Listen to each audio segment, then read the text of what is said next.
Bueno,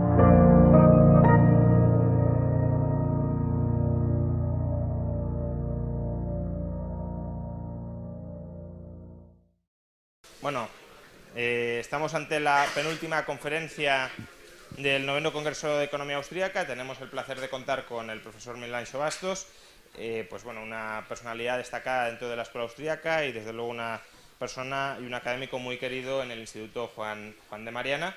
Es el segundo año que nos acompaña en el Congreso y esperemos que no sea el último, sino el segundo de muchos más años subsiguientes. Ya sabéis que las conferencias de Bastos siempre tienen un éxito apabullante, aclamador, y esperemos y confiamos y sabemos que hoy pues pasará algo parecido. Os dejo con el profesor Miguel Anxo Bastos, no sin antes deciros que, dado a la aglomeración, entiendo que queráis estar en la misma sala que el profesor Bastos, como quien pues está con los jugadores del Real Madrid elevando la Copa de Europa, pero si del Atleti, ¿no? Efectivamente, si queréis estar más desahogados, hay otra sala al lado con sillas para sentarse, con una perfecta retransmisión por streaming, que no vais a perder ningún detalle o casi ninguno. Pero bueno, en todo caso, pues si estáis aquí, acomodaros como podáis. Empezamos y muchas gracias, profesor. Muchas gracias, y no sé por qué tanta velocidad inmerecida. A ver, se escucha, hay que encender aquí algo, otras cosas así, antes como se daban las clases, antiguamente, no estas modernas. Pues buenas tardes. A ver, antes escuchaba a los compañeros hablando de la educación y así, y digo que si empecé a estudiar este tema de las pensiones, y digo, bueno, a ver, porque las pensiones normalmente cuando se estudian de una forma liberal. Entonces empezamos a debatimos allí todos. No sé qué, que si hay que aumentar la edad de jubilación, que si hay que hacer un reajuste, que si hay que cortar. O sea, nos creemos el cuento. Las pensiones no son... nos creemos el cuento en el sentido de que creemos la propia retórica, el propio discurso del gobierno o del sistema de pensiones. Y por eso empecé a estudiarlo, vamos a ver. Dije, gente tan mala, ¿quién pone los sistemas de pensiones así a gran escala? Pues Bismarck. Ven cómo los pone Mussolini. En España el sistema de pensiones era de capitalización, incluso con la oposición, con el apoyo de los sindicatos. Los sindicatos siempre apoyaron, hasta después de la República, el sistema de capitalización. No se fiaban de los gobernantes. Y en muchos países era así. Y digo, entonces lo pone Mussolini, lo pone Franco. Digo, qué gente más buena. Digo yo, que piensan en el bienestar del obrero. Digo yo así, no. Entonces, vamos a ver, algo no cuadraba. Y empecé a estudiar, ¿no? Entonces, si ustedes leen la literatura sobre pensiones, y a mí me gusta mucho leerla, el discurso oficial, el discurso es muy semejante a lo que hablábamos antes de la educación, en el sentido de que es algo bueno, que bueno es el Estado, mira qué funciones sociales más buenas hace, etc. Es la cara buena del Estado, es la cara bonita del Estado, es el impuesto perfecto, es una cosa ideal, porque atiende a los viejos, a los discapacitados, etc., da un montón de pensiones, y es casi imposible atacarla. De hecho, casi no hay ataques radicales contra las pensiones. El ataque es saber cómo podemos hacer para hacerlas así que sean sostenibles, hacemos unos fonditos de inversión así que sean bonitos y así que las complementen, y vamos a buscar sistemas así nocionales, ¿no? Que es la palabrería que se usa ahora. Entonces empecé a estudiar este tipo de temas, porque a mí me gusta mucho estudiar el Estado y me gusta mucho estudiar este tipo de cosas, y vi que no había, e incluso los liberales, por eso lo digo, cuando estudian el tema de las pensiones lo echan en términos de sostenibilidad, y empiezan a ver las pensiones como si fuese pues, algo distinto del aparato del Estado. Y nos creemos el cuento porque la seguridad social forma parte del Estado, como la justicia, como la sanidad, como la educación, como cualquier otra, las obras públicas, cualquier otro tipo de cosas que hay. Es exactamente igual, forma parte del bloque de estatalidad, exactamente igual que otra cosa, solo que tuvieron la astucia suficiente de hacer un presupuesto aparte y de crear esas funciones aparte y crear supuestamente unos impuestos para justificar esa prestación. Crearon la idea del impuesto finalista, igual que Calvo Sotelo, en los tiempos de la dictadura de Primo de Rivera, inventó la idea del presupuesto extraordinario. Como tenía déficit, pues hizo un presupuesto que le daba equilibrado, y hizo uno complementario a posteriori que le daban déficit, y ya está. Pues esto es algo semejante. Inventan una cosa, quieren hacer una serie de políticas redistributivas, porque básicamente el sistema de pensiones es política de redistribución, y inventan la idea de que cuando usted lo paga, lo está pagando para algo, o sea, que hay una relación evidente entre lo que usted paga y lo que usted cobra. Y no es eso. Entonces, normalmente discutimos en términos errados, en términos equivocados, discutimos en términos a ver cómo podemos hacerlo sostenible, a ver si, ¡ay, este año entramos en déficit! pensiones, está todo en peligro, está todo tal. No, señor, no quiebra. Quiebra si, lo dijo un izquierdista, lo dijo Robert Reich. Quiebra si quiebra el Estado. Si no quiebra el Estado, no quiebra, porque simplemente quitan fondos de la educación, quitan fondos de la sanidad, o suben impuestos, hacen cosas, y mantienen las pensiones. La idea, el error, es pensar que es algo aparte del resto. ¿Por qué? Y empezamos, ay, hablamos del fondo de pensión, ¡qué malo es el PP! Es malo que se comió nuestra hucha de las pensiones. ¡No hay hucha! Nunca hubo hucha.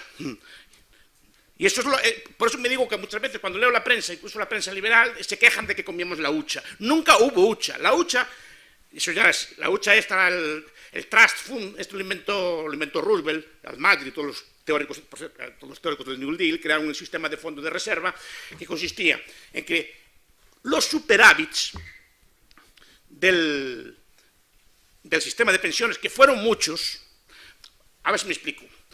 El sistema de pensiones es un impuesto. Es un impuesto que durante mucho tiempo fue un impuesto de enorme recaudación. Ustedes piensen en el sistema de Bismarck, piensen en el sistema de Roosevelt. 10, 12 millones de obreros a pagar y 20 o 30.000 a cobrar. Porque se cuidaron mucho de poner la edad de jubilación a los 70 años. Al principio, después la bajaron. A los 70 años. O sea, millones a pagar, decenas de miles a cobrar. ¿Eso qué es? Para burlar eso, crearon la idea de que había un trust fund, que había un fondo de reserva, que se guardaba allí eso. El fondo de reserva es ese superávit, parte de él, porque otra parte ya está gastado, se cogía y se le adjudicaba al fondo de reserva, o el trust fund. El trust fund entonces inmediatamente compraba deuda pública, o sea que el dinero volvía a la misma mano que se lo dio. O sea que ese dinero ya está gastado. Ya está gastado. Y a cambio le emite una deuda pública. Deuda pública que si quiere cobrarse para vender hay que venderla en el mercado secundario, pero hay que venderla igual, y solo que en vez de pagar intereses, los intereses, por cierto, también se pagan con más deuda. Eso también hay que decirlo, no meten allí en el cerdito una hucha, está allí todos los meses los intereses le pagan con más deuda, es decir, que ya está gastado también. En caso de necesidad lo que hace es vender deuda pública, que a efectos económicos es como emitir deuda nueva. Efectos contables no, pero efectos económicos sí, porque esa deuda hay que venderla, hay que pagar los intereses a una figura externa en vez de pagártelos a ti mismo. O sea, nunca hubo nada. Aparte que el caso, que al ser deuda pública, si el Estado quiebra, el fondo quiebra, porque el papel español tampoco valdría nada en ese momento. Es decir, aparte de eso. Entonces, creo una retórica con unos cuentos. ¿Por qué? Porque es y fue, durante decenas de años, un impuesto enormemente lucrativo. Enormemente lucrativo. Bueno, al principio para atraer a la gente. De ahí vienen las comparaciones con el sistema de Ponzi, que no es un sistema de Ponzi. Pensar que es un sistema de Ponzi es entrar en la propia retórica del sistema. Pensar que es un sistema autónomo. No es autónomo, no es Ponzi. Simplemente, si hace falta dinero, se emite deuda, se le pide a Draghi, o como hace Syriza, se le emite bonos o lo que sea, se los descuentan. Es decir, pero no es un sistema de Ponzi porque no es un sistema autónomo, está perfectamente engranado con el Estado. Los beneficios del sistema fueron siempre al Estado y ya están gastados, no hay nada ahorrado, es un sistema de reparto. No hay nada. O sea, sus pensiones futuras la cobrarán con los ingresos futuros que tenga el gobierno en su momento y cobrarán lo que digan sus nietos que deben ustedes cobrar. No, porque otra cosa, el sistema de pensiones se vende con retórica de seguro. El famoso juicio de los Amis demostró que no. Es decir, los Amis, como saben ustedes, es una secta anabaptista que hay en Estados Unidos que no les gusta mucho así el Estado.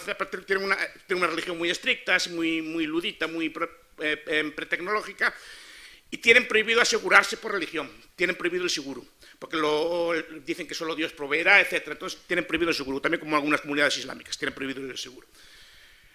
Entonces ellos aceptan el impuesto, porque al César lo que es de César, a Dios lo que es de Dios, etc. Entonces eso, como está en la Biblia, el impuesto sí que lo podían pagar, pero el seguro no podían asegurar. Y la retórica, toda la seguridad social es una retórica de seguro, empezando ya con el nombre. Es decir, que si pasa algo, usted está asegurado y tiene una suma.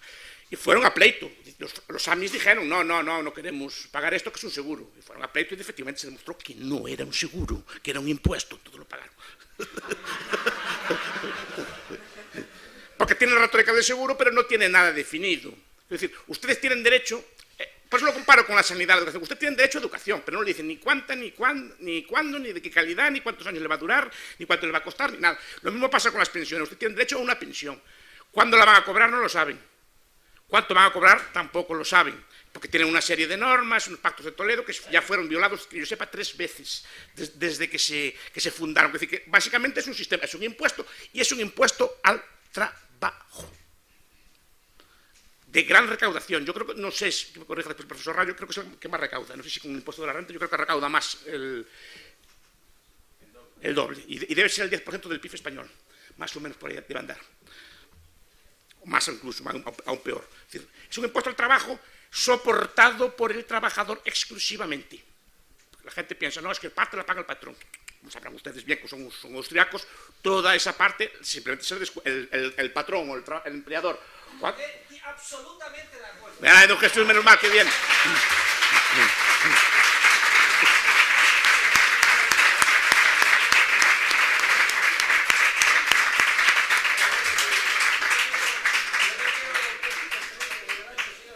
Estoy hablando de sus temas, don Jesús, pero más duro que usted.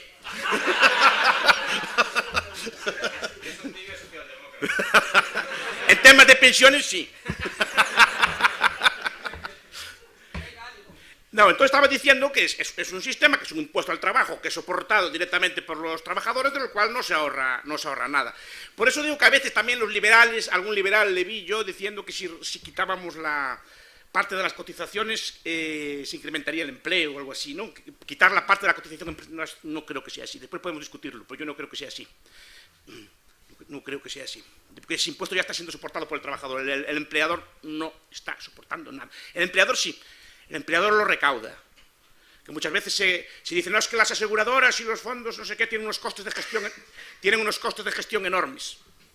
Claro que tienen los costes de gestión enormes las aseguradoras y los fondos de gestión, porque el Estado externaliza los costes en millones de empresas de todos los costes. Es decir, todos los costes de gestión, de recaudación, etcétera, están externalizados entre todas las empresas españolas. Es decir, así claro que tienen costes de gestión baratos. No te fastidies. Obliga a todas las empresas a tener un gestor o empresas de un tamaño, a tener un gestor de las pensiones de sus trabajadores, que las cotizan, etcétera. Así claro que no tiene costes de gestión, ya se nos impone a los demás. Entonces la idea es esta, que es un impuesto que ya está gastado. Y digo, pero no es la retórica que nos venden la idea esto de que sí, si ajustamos el modelo de pensiones, que si hacemos esto, que si la natalidad, que si la inmigración, que si cosas positivas. No, señor, es un impuesto, no va a quebrar nunca, porque no quiebra, quebrará el día bendito, es decir, al Armagedón, el día que quiebre el Estado. Pero, mientras tanto, no va a quebrar. Y digo, ¿y por qué es tan importante esto para el Estado? Repito, que es la cosa de la ponencia. Supongo que esto estarán de acuerdo más o menos conmigo. Es decir, que montan un artificio contable, le llaman seguridad social, es igual que si lo ponen con la educación, con la sanidad, lo que sea. Es decir, lo pueden hacer. Es que la sanidad, la educación no va a quebrar porque no cubren las tasas de universidad, no cubren los costes. Entonces va a quebrar. No, sacando toda parte del dinero y ya está. Pues las pensiones lo mismo, es que no llega el dinero de las pensiones, pues quitarán otra parte, o pagarán menos, o pagarán lo que les dé la gana, pagarán cuando les dé la gana. Mira, los economistas de pensiones dicen, por ejemplo, en la última reforma entre Zapatero y Rajoy bajaron las pensiones un 35%.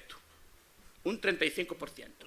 De entrada ya con 2 años de retraso, quiere decir que si ustedes tienen una esperanza de vida de 20 años, ya es una pensión de un 10% menos. Después, entre cosas de sostenibilidad, la introducción más o menos ficticia de las cuentas nacionales, que si después los requisitos en las edades medias de cómputo, etcétera, ¿no? Es decir, y meten una serie de cosas para decir, queremos gastar esto, vamos a ajustar los parámetros para que dé esto y punto. Y simplemente, si queremos gastar más, subimos y ya está.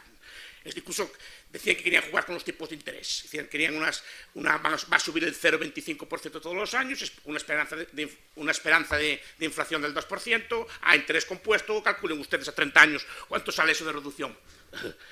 Es fácil de hacer. Pero digo, a mí me interesa más a cuestión de ¿por qué es tan popular esta cosa? Porque es el impuesto perfecto. Es el impuesto perfecto. Es el impuesto perfecto. Ya. Poca gente le plantó cara a este impuesto en su momento. Solo algunas aseguradoras en Inglaterra y sobre todo las caridades voluntarias. Las empresas de caridad voluntaria le plantaron cara a la seguridad social en su momento. Pero casi, y de hecho se implantaron antes en los países, digamos, dictatoriales que en los países más avanzados económicamente. es el impuesto perfecto. ¿Por qué? Primero, porque no se percibe como un impuesto. La gente piensa que es un ahorro. Y porque la retórica que nos vendieron es que es un ahorro, que tenemos ahí nuestro cerdito ahorrado, una suma de dinero que nos va a dar una cosa. Y que ha ahorrado. No hay nada ahorrado, como lo estoy diciendo, no hay nada ahorrado. Les darán lo que haya en ese momento, si hay en ese momento. Y si no, pues como Argentina, cobrarán con papel devaluado, como en Rusia en los 90, cobrarán papel devaluado y no pasará nada, no cobrarán. Es decir, no hay nada que impida que pase eso. Es decir, si el Estado quiebra, porque ellos fueron muy oportunistas en las grandes hiperinflaciones de los años 20. Destruyeron los fondos de inversión, sobre todo en Francia, y aprovecharon ya rápidamente para decir, ¿ves cómo no funciona? Tiene que ser el Estado que gestione este tipo de cosas, ¿no? Entonces, aprovecharon eso y es un impuesto que recauda una cantidad enorme de dinero, además es el impuesto perfecto, pero además es un impuesto redistributivo. Es un impuesto que redistribuye. Está pensado para distribuir la renta. Y no solo está pensado para distribuir la renta. Algunos teóricos llegaron astutamente a proponerlo como forma, el sistema de pensiones, de usarlo para llegar al socialismo. La teoría de los socialismos de los fondos de pensiones. Es decir, la idea, por ejemplo, de Blackburn, por ejemplo, y lo apuntó también Peter Drucker en un trabajo célebre, la idea era, aprovechemos estos fonditos de empresa para que los obreros compren las empresas y de esta forma se socializa la economía. Y decía Blackburn que crear un fondo de capitalización estatal y que ese fondo de capitalización estatal a través de su participación fuera comprando todas las empresas y llegáramos al socialismo de una forma blanda e inocua. Es decir, que es una forma de usar. Porque las pensiones no solo.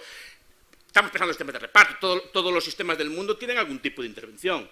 Es decir, por ejemplo, todo lo que es los sistemas chilenos sí que son más liberales que los nuestros, pero tienen coeficientes de inversión obligatorios, probablemente, tienen que comprarle la deuda a papá Estado. Es decir, y todos los fondos y cosas por el estilo siempre tienen algún tipo de intervención, porque curiosamente son los que le compran la deuda al gobierno. Puedes prestar el sistema directamente, puedes prestar de forma indirecta. Pero yo creo que es el impuesto perfecto porque además nos ata al Estado.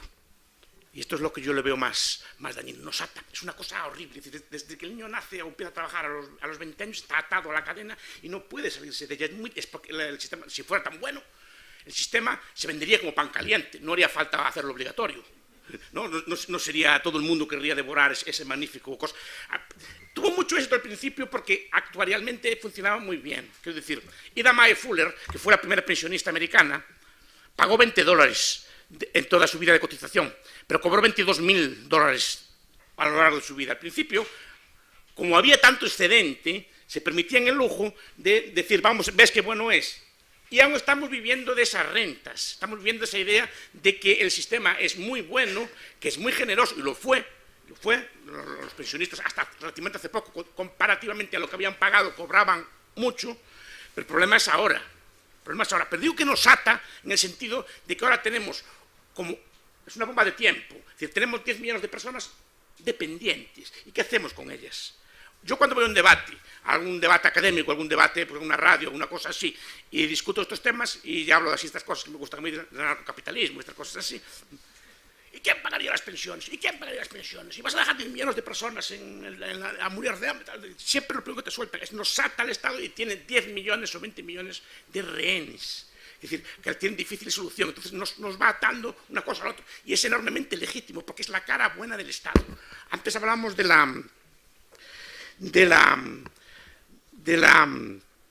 y genera millones de interesados.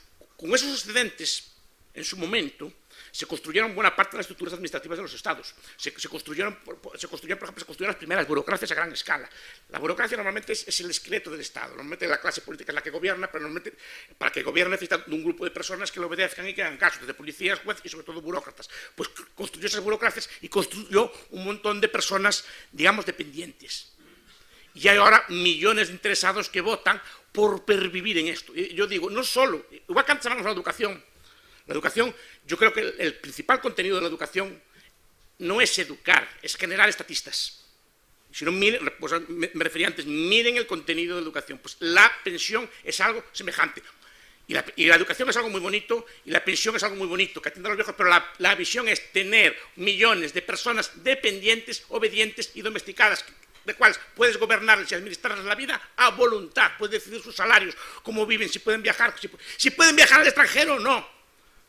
Por ejemplo, porque claro, el profesor Rayo escribió hace poco, y de ahí viene mi idea de estudiar estas cosas, escribió hace poco sobre los escritores. Y decía, claro, la pensión no es suya.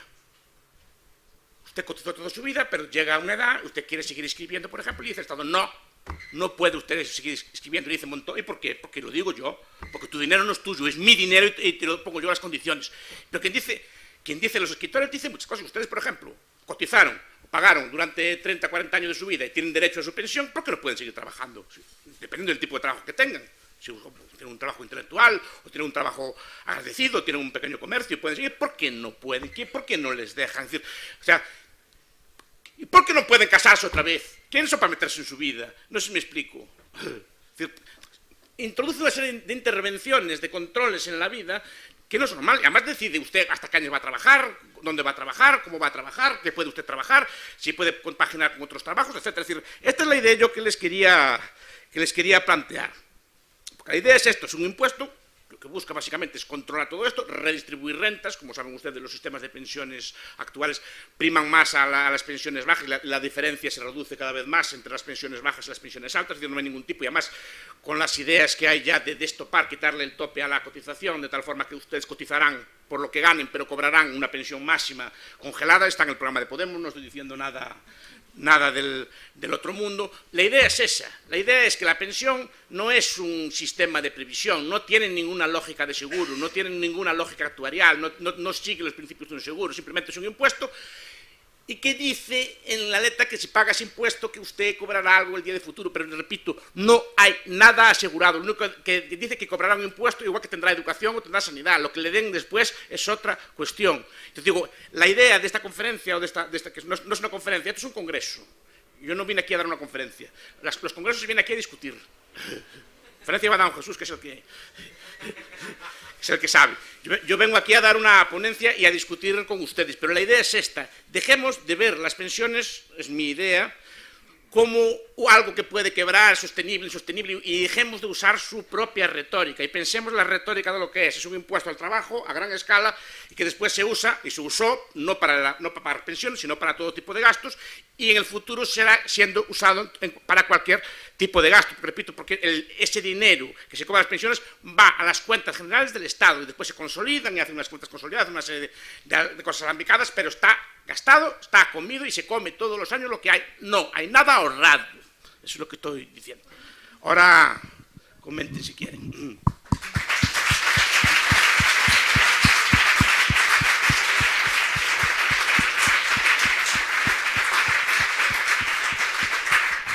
Formatos de ponencia, no de conferencia, por eso lo dice así. Yo, por iniciar el debate, y ahora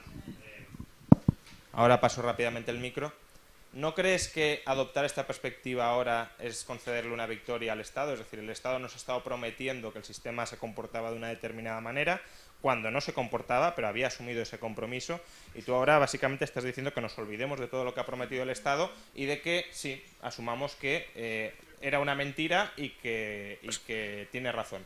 Pero eso es desatar al Estado del mástil del que se había atado, y eso por tanto le facilita las cosas, porque si tú planteas que el sistema, como se ha comprometido, es contributivo, si ahora rebaja las pensiones está quebrando, y podemos denunciar que el Estado administra un fondo que está quebrado. En cambio, si dices que es un impuesto, no quiebra. Pero es que el sistema de pensiones es una mentira ya desde el principio, no es una cosa que le demos legitimidad, y contarlo no sé si yo, mi lucha no es por el sistema sea sostenible, no, yo no quiero reformar el sistema, yo quiero explicar cómo funciona, a mi entender, igual que explicó Melián antes, cómo funciona realmente el sistema, y después ustedes sacan sus conclusiones o no, si se fían de él o no. Yo no me fío de él. De entrada ya por la cosa tan simple del fondo de reserva, ya es la primera mentira, pero después toda la retórica del seguro, de las pensiones, no hay ningún seguro, no hay una prestación definida. Es decir, ustedes prometen una cosa, además le cambian las condiciones en medio del contrato, cosa que ustedes, por ejemplo, a ningún banco le tolerarían. Si ustedes hacen un depósito en un banco, por ejemplo, le dice, hago un depósito a plazo a 2 años, y cuando llega usted a cobrar, le dice, no, ahora no tengo ya por cuestiones de sostenibilidad del sistema, espéreme 6 meses más o 1 año, ya le daré yo. ¿Qué dirían ustedes? ¿Está usted robando? ¿Qué? Sí, también, pero digo que la visión no es una visión técnica, es que quieren entrar en tecnicismo, porque yo pasé muchos años estudiando técnicamente el tema.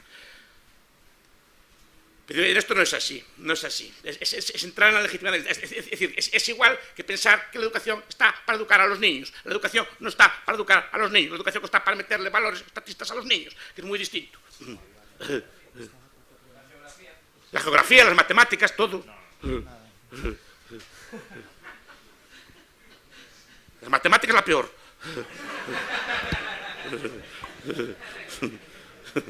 Profesor, buenas tardes, muchísimas gracias por su charla. Usted mencionaba un punto muy importante, que no importa si es directa o indirectamente como se lo haga. Usted específicamente dijo el caso de Chile. Me parece muy importante señalarlo porque se dice que es un sistema de libre competencia, o por lo menos lo que se nos enseña en mi facultad de Economía, que es un sistema de libre competencia en el cual tú vas, depositas y te lo devuelven al tiempo que tú quieras, sí, en un plazo fijo. ¿No es un sistema liberal, si se puede decir?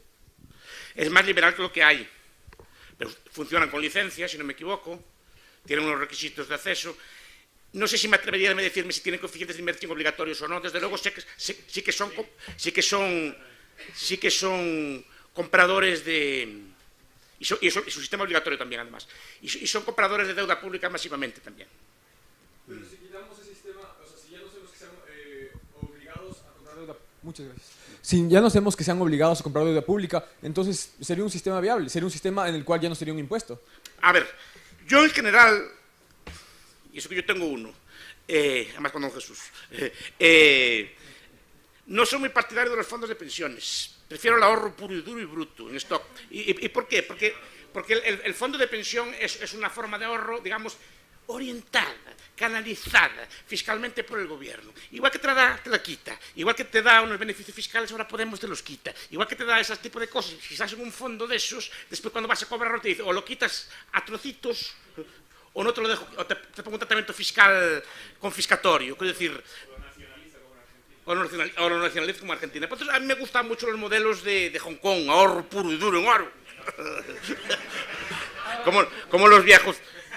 Hacer una acotación sí, sobre esto, sí, sí. Vamos a ver, el principal problema del sistema de Chile es que se obligó a que el sistema estuviera instrumentado a través de fondos de pensiones. Y los fondos de pensiones tienen una característica muy importante, y es que trasladan el riesgo al partícipe, al supuestamente asegurado. Luego no son seguros. El sistema chileno impidió que aquellos que así lo decidiesen voluntariamente pudieran ir a una compañía de seguros de vida y contrataran una jubilación garantizada. Este es el principal problema, no sé por qué se puso esa restricción, y luego cuando se produjo la gran recesión se esfumaron miles de millones de los fondos y ello fue en detrimento del sistema de capitalización individual, que en última instancia es muy superior al de reparto. Luego, ese es el pecado original del sistema chileno. Y así se lo hice ver a Piñera y compañía Piñera también es así, en diferentes instancias, porque en última instancia no eran sino ingenieros sociales procedentes de Chicago, lo peor de lo peor. Son Chicago. Ahí habló don Jesús de eso, sí. Sí, a mí me interesa su opinión, aparte de deslegitimarlo de partida, de el contracting out, es decir, el de intentar desmontarlo a partir de darle la libertad a la gente de salirse del sistema de pensiones y que una generación, la que está cautiva, como usted dice, pues soporte un coste doble, pero lo decida y acabe destruyéndose el sistema de pensiones, pero a partir de dar esa libertad y no de legitimarlo de partida. Eso es más Chicago, eso es Feldstein, es el plan Feldstein. El problema es que obliga efectivamente a una generación que no tiene que hacer. Yo básicamente soy partidario de la desamortización. Y así de crudo lo digo. Porque el sistema de plan Feldstein sí que uno pague doble y tal, pero al final más o menos sería algo parecido a transformar el sistema actual en una especie de sistema chileno, también orientado y guiado. Yo defiendo desamortizaciones, es decir, como hizo también en parte Pinochet. En parte de lo que hizo en ese aspecto fue vender activos y con esos activos dotar los fondos de jubilación después. Yo también sería partidario de vender, ya lo dije muchas veces, cuando decía yo era un loco, cuando lo hace Chichiza está bien, de vender playas y de cosas así.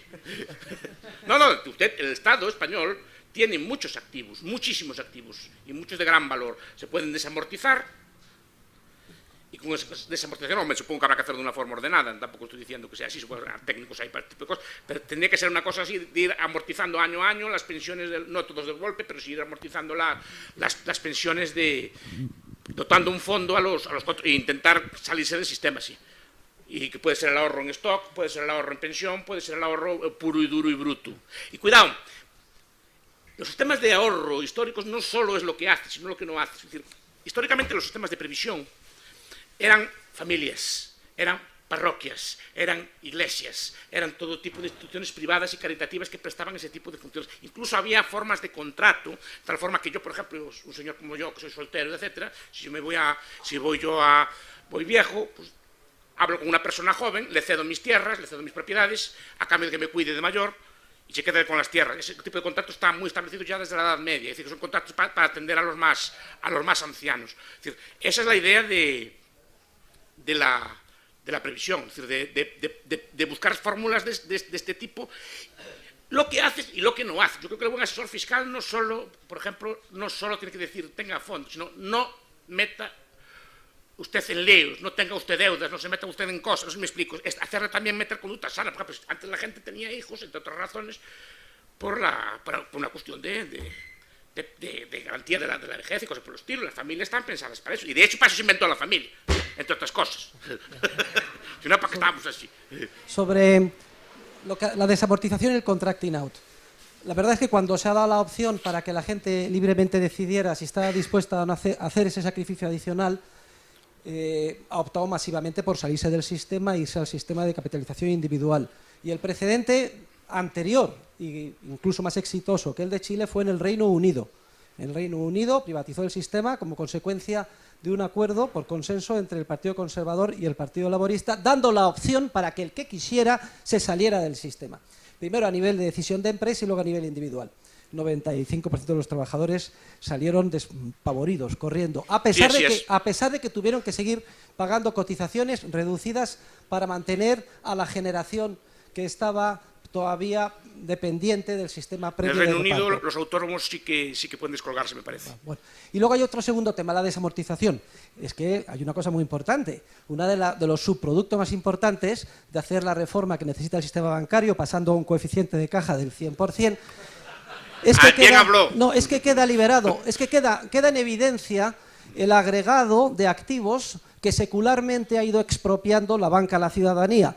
Activos que yo propongo, como saben ustedes, desde el año 98, en el último capítulo de mi libro, que se conviertan en fondos, que se titulicen y que se produzca un swap, un cambio, un intercambio con los títulos correspondientes a la deuda pública viva.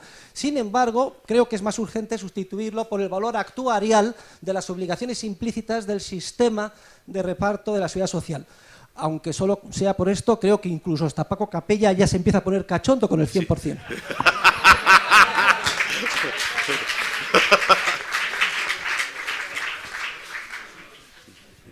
Más preguntas. Profesor Bastos, ha hablado ante usted en su análisis, que es muy interesante, de plantearlo como impuesto o transferencia, pero realmente en el sistema actual sí se crean pasivos contra la contribución. Otra cosa es que lo que se pague es lo que quede. Pero vamos a ver, ¿qué pasivo tiene usted, por ejemplo? No digo yo, cuando se contribuye al sistema de pensiones, sí, se crea un derecho de cobro contra lo que quede. Un derecho de cobro, pero sí, un derecho de cobro. Bien, no le dicen ni cuánto, ni cuándo, ni dónde, ni cómo. No, es contra lo que quede en la caja cuando te toque cobrar.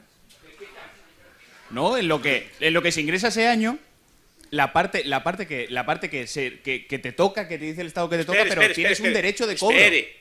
Pero también tiene derecho usted en esa caja a educación, también tiene derecho usted a obras públicas, también tiene derecho usted en esa caja a un montón de cosas que están en la Constitución, que dice que son derechos inalienables, tiene derecho a que le presten justicia. Sí que está, lo que pasa es que usted piensa que tiene una cantidad allí guardada, no está definida esa cantidad. Pero, profesor, tiene derecho quien ha contribuido, no quien no ha contribuido. Eso es falso.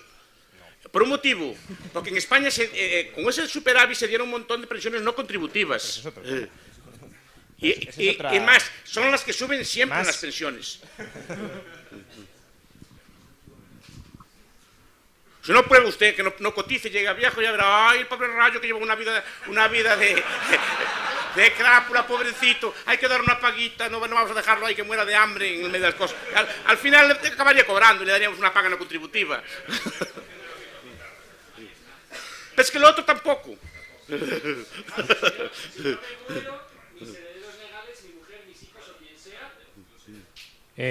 No hereda nada usted. Y si se muere a los 64 años...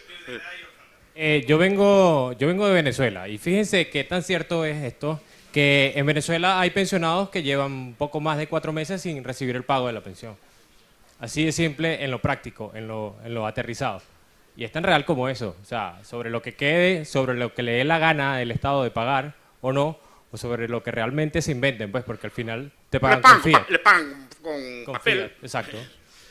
No, pero es que ahí está la cosa. Es decir, la gente piensa, no es que es más seguro el sistema del Estado. El Estado si quiebra, quebró. Y no paga nada. Miguel Ancho, me ha parecido muy interesante, de acuerdo en casi todo, pero incido en las cosas que te está diciendo Rayo. La idea de que sea un impuesto finalista es muy buena, precisamente porque vences al menos marginalmente el problema del cálculo. Dices, ¿qué unidades tiene el Estado y cuáles están yendo mal y cuáles están yendo peor? Ninguna va a ir bien, pero al menos las tienes separadas. Y puedes hacer una contabilidad separada de, señores pensionistas, miren lo poco que van a cobrar ustedes en el futuro, porque tal y como está organizado en el sistema, solo van a cobrar ustedes de lo que recauden de los impuestos de los trabajadores. Es verdad que el Estado ahora está trampeando y decir, vamos a remezclarlo todo y sacaremos recursos de otro lado, pero no les demos argumentos para decir, nos da igual, háganlo, porque ya sabíamos desde el principio que era una trampa. La hucha de las pensiones, perdón, pero claro que existe, y no es lo mismo que esté llena que esté vacía, porque tú estás diciendo, es algo que el Estado se debe a sí mismo, luego es un absurdo. Al revés, precisamente, porque como el Estado se lo debe a sí mismo, no se lo debe. Es decir, es algo, un pasivo menos del Estado. En el momento en que esa hucha esté vacía, ya verás cómo la carga financiera total del Estado es mucho menos asumible. Es decir, en la medida que exista esa hucha, estaremos mejor. Y una pena... Una cosa más, si puedes desarrollar más, porque me parece muy interesante el tema de los socialismos del fondo de pensiones, no sé cómo propondrían que se gestionara. Si proponen que el socialismo de fondos de pensiones es que el Estado gestione esos fondos de pensiones de los trabajadores, muy mala idea. Pero si lo que pretenden es que los trabajadores se hagan copartícipes o accionistas de sus empresas o de otras empresas que su propio sindicato decida, digo, eso es una manera de disciplinar a los trabajadores, de decir, chicos, nada de huelgas, nada de sabotajes, que nos estamos cargando nuestras propias empresas. Luego, no es una idea tan tonta y se puede ir explorando. No es para nada. Digo que el fondo de pensiones es, vamos a ver, si tuviera el fondo de pensiones fuera un fondo soberano, tipo el noruego o cosas por el estilo, no tendría nada que objetar. Simplemente compran activos de otros sitios, otro tipo de cosas. Esto es equivalente a lo que hacen a muchos obreros que invierten en su propia empresa. Puede estar muy bien, es muy loable, pero si se quiebra la empresa, quedan sin trabajo y sin ahorros. Es decir, entonces es algo semejante. Y lo que estoy diciendo es que está gastado, en el sentido, porque si lo gastara al principio el Fondo de Reserva Español compraba activos, por ejemplo, tenía deuda holandesa, tenía deuda francesa, tenía deuda una serie de cosas. Y solo podía comprar activos de AAA, como saben ustedes. A medida que iba cayendo el bono, la calificación de rating, si miraban la letra pequeña de los reglamentos, ve que iban cambiando el reglamento. Ahora el fondo puede comprar BBB, BBB menos, BBCCC, va cambiando la compra para no tener que deshacerse de esa deuda. Es decir, que si es deuda española, esa deuda ya está gastada. Esa deuda tendrían que venderla en el mercado secundario, no en el mercado primario, porque en el mercado secundario sí. Y en vez de pagarse intereses a sí mismos con más deuda pública, tendrían que pagar intereses, por ejemplo, al señor Capella o a mí. Si tuviera tipo, entonces ya le cambia la cosa. De ser una cosa que supuestamente no está allí, que ya está gastado, ahora sí que es un gasto mayor, equivalente a emitir deuda pública normal y corriente, a todos los aspectos. El fondo de asociación de fondos de pensiones hubo varias cosas. Por ejemplo, Peter Drucker, que en un libro muy desconocido, en los años 70, escribió temiendo que a través de los fondos de propiedad colectiva de los obreros de los sindicatos se acabaran controlando las empresas. Pero un socialista que se llama Robin Blackburn, que se llama así, Blackburn sacó un libro bastante gordo sobre el sistema de pensiones y proponía eso como medida indolora para allá. Por supuesto, esos fondos serían obligatorios, que cada empresa, parte de lo que paga en pensiones tendría que ser usado para comprar pensiones y bajo control sindical. Entonces, al final acabarían los sindicatos poseyendo realmente las empresas donde trabajaban, o los propios trabajadores poseyendo sus propias empresas. Estamos de acuerdo y me parece muy bien. Se puede hacer de varias formas, se puede hacer con un fondo también soberano. Sí, esa parte está. Que estamos de acuerdo en que ese dinero está gastado, quiere decir que no está invertido en nada real, pero los mercados financieros reconocen que la deuda pública es un activo financiero. Sí. Si dices que porque está invertido el fondo de reserva en deuda pública es como nada, es como la gente que tiene sus pensiones privadas, pero privadas invertidas en deuda pública, también les estarías diciendo, desengáñense que ustedes no tienen nada. Que es un activo contra otra parte, pero eso es una cosa que es contra ti mismo. Es decir, tú ya, ahora no estás pagando nada por eso. Es decir, si tú emites deuda, ahora tienes que pagar por eso que no estabas pagando nada. Es como si tú tienes una deuda contigo mismo, tú te imaginas que a tu ordenador o tu oso de peluche le abres una cuenta y haces un intercambio tú con él. Al final, o entre los dos bolsillos del pantalón, haces una compensación uno con el otro. Hasta ahí sí, pues está en el mismo amo. El problema es cuando me lo prestas a mí. Entonces ya es un activo financiero, ya empiezas a tener que pagarme intereses, ya no es lo mismo. Que te lo debas a ti mismo, que no te lo debas. Porque yo sepa, el jefe, el responsable del fondo de pensiones lo nombra el gobierno, la dotación del fondo del gobierno, el reglamento lo hace el gobierno, es una parte más del gobierno exactamente igual que cualquier otra. No es fuera de él. Es una deuda como ti mismo. Es como cuando yo digo, voy a ahorrar esta noche, tal, tengo una deuda conmigo mismo. No. No hay deuda conmigo mismo. Hay deuda cara a otra parte. Miguel Ancho, excelente presentación, nos lo hemos pasado muy bien. Yo lo que pasa es que creo que hay aquí una trampa y quiero tu valoración sobre ella. O sea, cuando tú ves esto desde ahora, desde el presente, y eres capaz de llegar a esas conclusiones que nos cuentas y calificas el sistema de seguridad social como otro tipo de impuesto y tal y cual, es muy fácil hacerlo desde este momento, pero mi pregunta es, ¿y los fundadores de estos sistemas de verdad eran capaces de pensar cuando lo fundaron que a 100 años vista esto sería realmente como un impuesto y el Estado se podría beneficiar enormemente de eso? No, es que ellos lo pensaron como un impuesto. Lo pensaron en el sentido de que vieron 10 millones de obreros a pagar, 50.000 a cobrar. Dice, masa de dinero para mí, no sé si me explico. Y además sin quejas, porque no hubo quejas, casi no hubo quejas, porque se vendió muy bien, se vendió efectivamente, se vendió como un impuesto final, no era un impuesto, se vendía como ahorras para tu hucha, para tu vejez, además toda la retórica de huchas, de fondos y de cosas por el estilo. Entonces, como si tuvieras tú guardado un dinerito allí para ti en el futuro, entonces no se veía como una cosa mala, se veía como tú estabas ahorrando para ti mismo. Y además los primeros en cobraron verdaderas fortunas actuarialmente, cobraron fortunas con respecto a lo que habían pagado, gente que cotizó un año, cotizó 6 meses, llevó pensiones de por vida. Y eso generó una gran aceptación entre la gente, pero lo que era básicamente era un impuesto muy alto, soportado por el trabajo, sí que la gente protestara por él, porque los otros impuestos, el impuesto sobre la renta generó cierta resistencia, pero este no generó casi resistencia, solo repito por parte de aseguradoras y algún otro tipo de colectivos. Pero la cuestión es desde el punto de vista de los fundadores, si de verdad pensaban... ¡Hombre, claro, ¿cómo pensaba? O sea, o era, no, de verdad creemos que esto puede funcionar porque siempre habrá mucho más trabajo.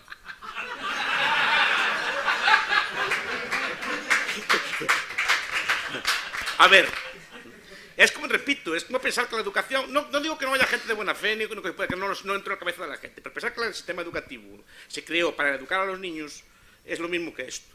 Pero si ustedes leen las memorias de Jules Ferry, de los creadores del sistema de educación nacional, ven que no estaba pensado para esto, estaba pensado para crear italianos, para crear franceses, para crear súbditos que dieran la vida por la patria, que fueran a las guerras y que pagaran impuestos sin protestar. Y esto es algo semejante, es un impuesto. No sé hasta qué punto de maquiavelismo hay, pero lo que vieron ellos de repente fue enormes ingresos.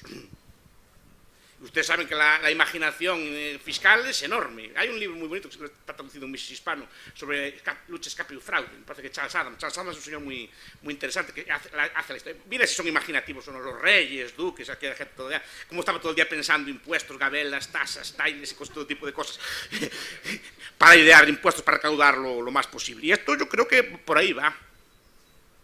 Por ahí va. No sé si es bueno deslegitimarlo o no, eso es otra cuestión, pero por lo menos yo creo que se debería analizar así. Sí, señor Bastos, una preguntita nada más. Mire, vamos a ver, a mí me han vendido desde hace muchos años que nuestro sistema era un sistema de capitalización y que lo que hemos estado contribuyendo durante años y décadas al final lo recibiríamos. Esto traducido en números significaría que con una pensión media de 1.000 euros y 14 pagas al mes y 20 años de vida, que es la esperanza media de los ciudadanos en este país, a cada ciudadano aproximadamente se le deberían 280.000 euros. Sí, según el cálculo. Esto traducido por los 10 millones de pensionistas, que vamos a ser más dentro de 15, dentro de 5 o 6 años, en el peor de los casos estamos hablando de 2,8 billones, o sea, el 280% del PIB. Yo creo que el Estado me ha estafado. Este dinero se lo tengo que reclamar. Es un pasivo oculto que tiene en un cajón y no les ha querido dar explicaciones de él. Entonces, yo me pregunto, ¿se le podía denunciar al Estado por este fraude? Y por muchos otros. El problema No es ese. El problema es que cuando usted denuncia al Estado, el Estado es juez y parte. Y el Estado puede cambiar la ley diciendo que eso no es delito y ya está. Es el problema originario del contrato social. Que nunca hay un contrato social. Porque un contrato son dos partes que pactan algo y una tercera que resuelve. Cuando usted pacta algo con el Estado, no hay una tercera parte que resuelve.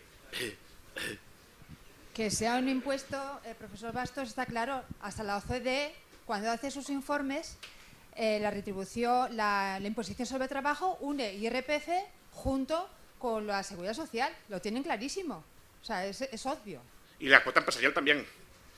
Todo junto, porque todo es un impuesto.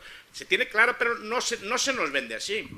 Yo siempre oí que el patrón pagaba una parte, es una cosa de solidaridad entre generaciones, nos vendían una cosa así, nos dicen, no, señores, pagan un impuesto y así ya está, pues entendemos. Pero lo que critico es la retórica, no el hecho. O sea, ya el hecho ya parte de eso, pero ¿por qué nos quieren engañar? Que hay fondos, que hay cosas así por el estilo. Bueno, yo una observación y un apunte. La observación al fondo de reserva de la Seguridad Social, que no es tal, y que para que la gente lo sepa, es como si una empresa compra acciones propias de su propia empresa o compañía quebrada. Entonces, el fondo de reserva de la Seguridad Social solo tiene sentido por las compras masivas del Banco Central Europeo. Ya no existiría ese fondo si no lo hubieran decidido desde enero hacer esas compras, ¿vale? Por tanto, es una ficción. Y sobre la mencionada desamortización de bienes y servicios públicos, yo me he tomado la molestia de hacer un cálculo económico con cifras reales de patrimonio inmobiliario y de con cifras presupuestarias de la Comunidad de Madrid, del sistema educativo total de la Comunidad de Madrid, y hay patrimonio sobrado. Hay patrimonio sobrado. O sea, solamente desamortizando las 7 universidades y todos los colegios de la Comunidad de Madrid, recaudaríamos una cantidad, por así decirlo, un 50% superior a la indemnización que le podría corresponder a toda la masa salarial de profesores de la Comunidad de Madrid. Es decir, que el Estado todavía tendría aproximadamente unos 25.000 millones de euros en su bolsillo para hacer cualquier enjuague de estos. O sea, se le da una indemnización a los funcionarios y no quedaría ni un solo profesor público ni un solo político metiendo las patas en la educación, ¿vale? Entonces, hay patrimonio sobrante. Ganamos doblemente, entonces. Claro. Sí. No, es la idea, sí. Bueno, pues terminamos aquí. Muchas gracias, Miguel Ancho, por la excelente presentación.